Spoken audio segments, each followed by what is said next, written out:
G'day gamers, Gob here. Welcome back to one of my quickies. Now this is Snapshot Day. For us here in Oz, it's a Thursday, being Snapshot Day, the 12th of March. And it is the release of Snapshot 20W11A for the 1.16 Nether update. And it's a reasonable sized snapshot, probably a bit more to it than a couple of the other ones. And I think this is about the 5th video that I've produced on snapshots. So let's get into it. Now, fee fi fo fum, I smell the blood of an Englishman. And is that Scousey? No, and why am I acting all like a giant? Well, that's because I am the giant on top of the beanstalk. I am. Look, and what's this? It looks like a giant beanstalk coming up from the ground level. This is one of the new blocks in this snapshot, and it is the twisting vine. Now, its natural habitat is in the warped nether forests, and it is a vine that grows up from the ground in very similar ways to the way kelp grows in the ocean, but it grows in the air, and it adds a whole new functionality to the nether. I personally hated going through the nether because if you got trapped there you were doomed, but now there's vines that you can use to climb and get out of places. There's ores, there's things that you can trade with, there's sources of food, there's sources of wood. It's just so exciting. Yes! Right, let's climb down and get ourselves to the nether. Right, so these twisting vines you can use exactly the same as normal vines, except they're only one wide and you can climb them. And the interesting thing about them is a bit like scaffolding and a bit like kelp. You break them at the bottom and they come tumbling down and you can pick up all the bits and pieces. Now, one thing I discovered is they'll grow in the overworld. See, a bit of bone meal, that's a new thing in this snapshot. Bone meal will now grow the twisting vines, they'll grow kelp. And so all those things that never used to be grown with bone meal will now grow. Now, the amount of growth that you get from a whack of bone meal on this is a bit random. Sometimes it'll grow massive, sometimes it'll only grow a bit, but it will grow. And that functionality now adds a whole new aspect to things like kelp farms, etc. So you can now put a dispenser with bone meal next to it and speed up the process. Right, bye-bye, Sky Home. I'm going to the nether. Woo! Right, let's get to the nether.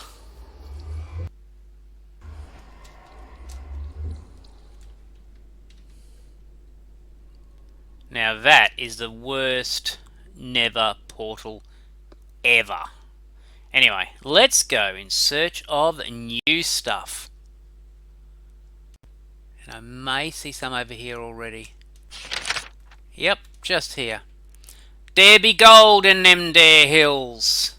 Right, one of the new blocks in this snapshot is nether gold ore. It is a little bit like nether quartz in the way it spawns in the nether biomes. It's in the netherrack, but it is gold ore. So we'll put this down. That's odd. You don't normally see a warped fungus in a crimson forest. But anyway, the nether gold ore has this gold-like texture to it, but it's in netherrack. Now, for all intents and purposes though, it is gold. Okay, it smelts exactly the same as gold ore from the overworld. You chuck it in a furnace and you'll get gold ingots out of it. A lot of people are saying it makes sense putting this block into the nether because it explains why the piglins are so fascinated with gold. I personally don't agree. I think piglins are so fascinated by gold, it's because it's rare and they want gold because they can only get it from overworld sources. So I actually reckon gold in the Nether detracts from that side of the lore. But anyway, that's just Gob's view and not the view of Mojang or a lot of the fan base. But anyway, what else can we look at? We don't want to look at piglins killing hoglins, so let's go in search of other stuff. The next major change to the game is the introduction of a new enchantment, and that enchantment is called Soul Speed. Now, it is a boot type enchantment, and it is designed to speed up your movement over soul sand and soul soil. As we're all aware, when we go over soul sand or soul soil, our movement is slowed quite substantially, and it's one of the reasons I really hate going to the Nether. Really makes you wonder why someone would put it in the floor. Hey mama. So how do we get the Soul Speed enchantment? Well, once you've got a Soul Speed book, and it comes in levels 1, 2, 3, normal AI. Okay, put it on a anvil. Get your book, and there you go, you've got your Soul Speed boots. Okay, so normal speed, quite slow. We'll put our boots on.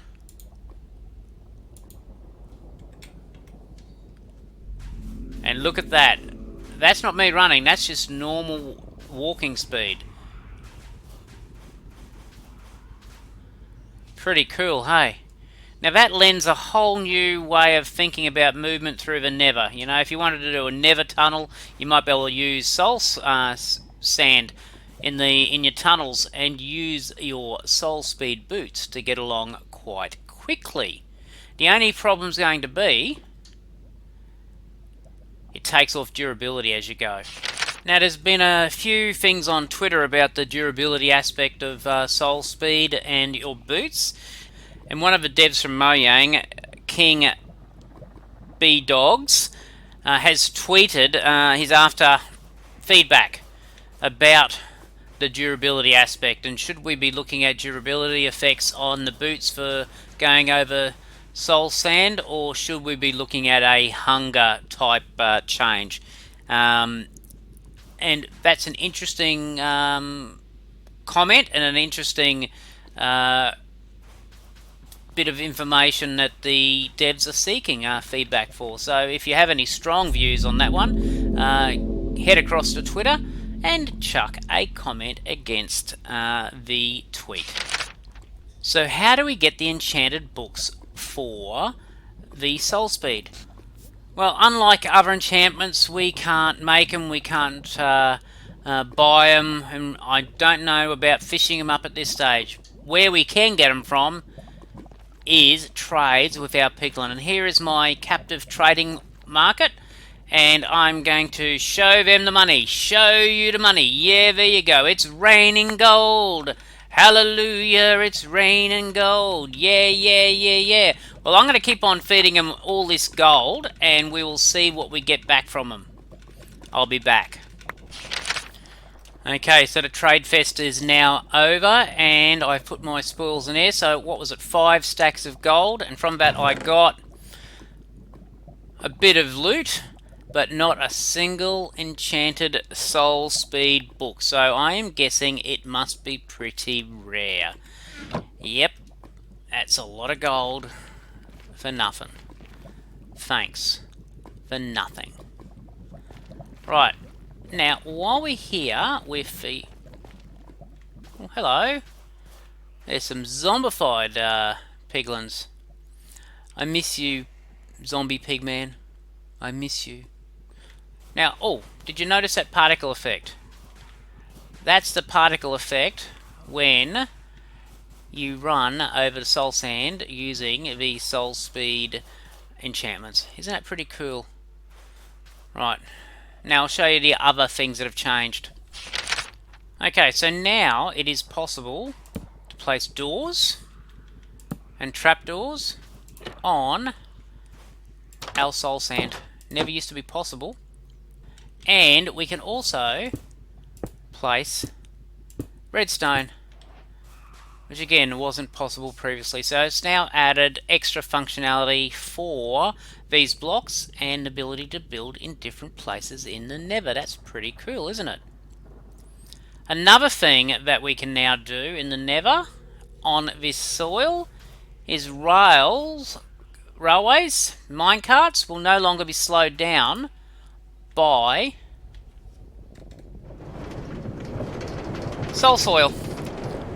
So, not slowing down, staying fast, getting a little bit sick. I knew I shouldn't have eaten that kebab!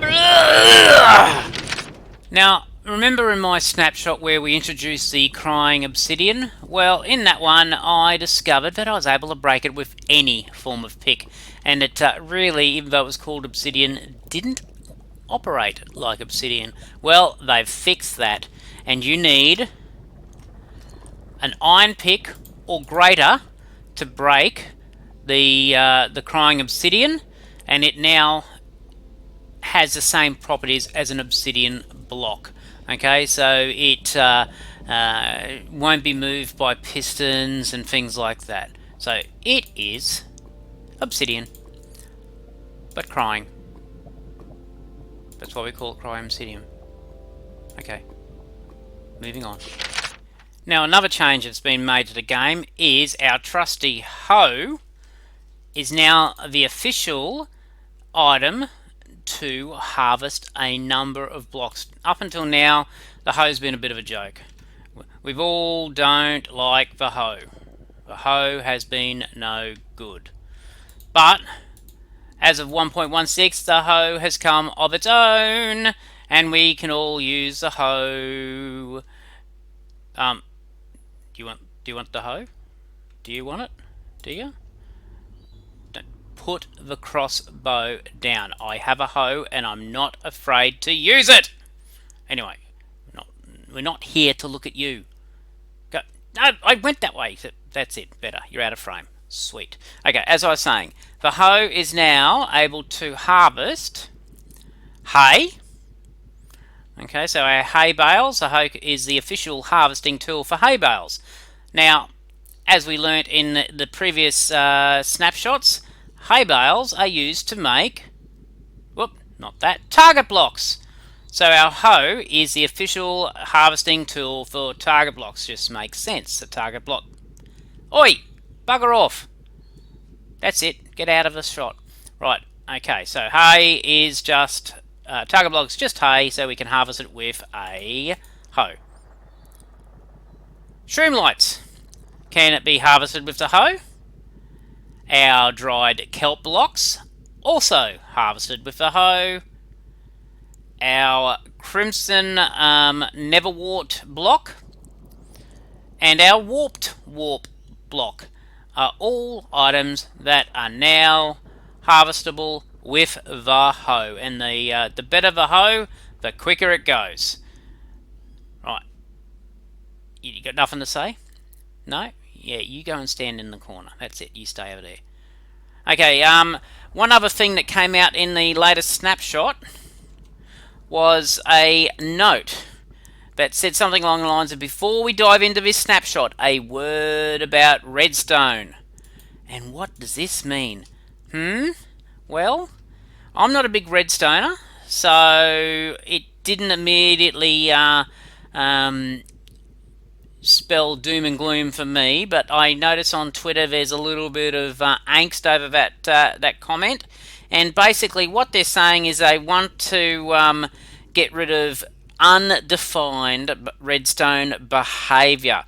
Okay, when there is behavior as a result of unintentional code. Okay, so you get an unaccounted for side effect. So they want to try and fix it. Now, these little undefined pieces of code with unthought of consequences are what a lot of people use in some of their redstone builds, because let's face it, they've found a way around it. They've used the old ways and means to get around some issues, and good on them. They are brilliant. I am not. So what does this mean? we can only wait and see, because there's nothing in the snapshot notes as to what that actually means. I'm guessing that it's probably things like 0 ticks and things like that, but we will wait and see. Now there's one more thing I want to show you from this snapshot, and I'll just go to the overworld and have a squiz there.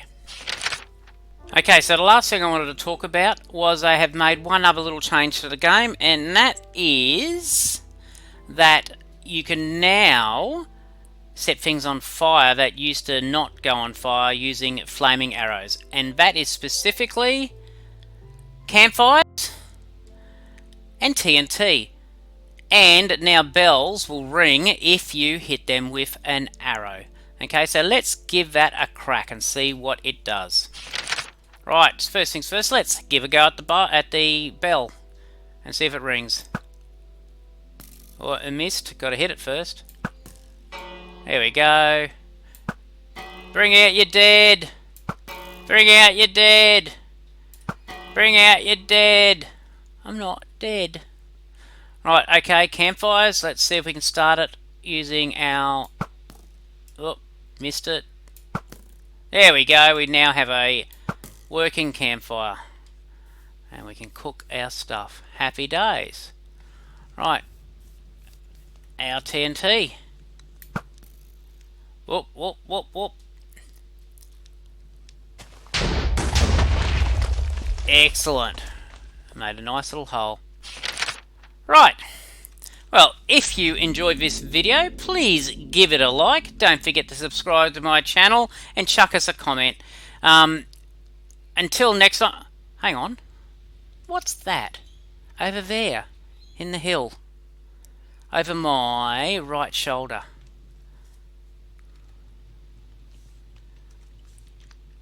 Is it? Looks like a bit of TNT. Let's see if we can set that one alight, hey? Yes, excellent. Holy crap!